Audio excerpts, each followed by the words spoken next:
In today's video, I'm going to teach you how to delete statuses in ClickUp. If your workspace has outgrown an old status or you're standardizing your workflow, removing a status can help keep things tidy and consistent. First, open your ClickUp workspace and head to the overview of the space where you want to make the change. Think of a space as the highest level where processes are defined. Starting at overview helps you stay oriented so you don't accidentally edit the wrong place. Next, click into the task, or better yet, the specific list where the status exists. Statuses live at the space, folder, or list level, so picking the list you actually work in ensures you're editing the right set of statuses. If you only open a single task, remember you're still managing the status of the list that task belongs to. Now look for the three-dot menu, usually near the top right of the list view or settings area.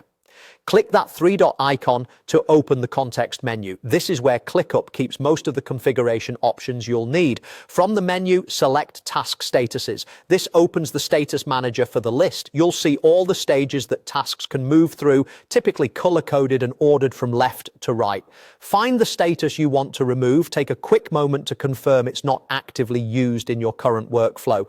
If you see many tasks sitting in that status, consider whether they should be moved to a different stage before you proceed, because deleting a status may prompt you to choose a replacement for those tasks. When you've identified the correct status, click the three dots next to that specific status name.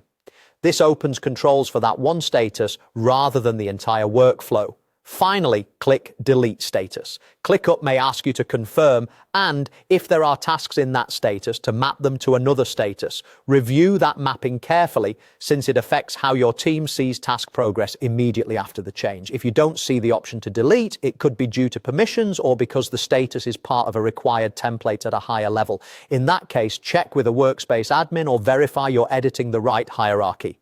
That's it. By starting in the right space, opening the correct list and using the three-dot menus to access task statuses, you can quickly delete an outdated status and keep your boards clean. Thanks for watching, and happy organizing in ClickUp.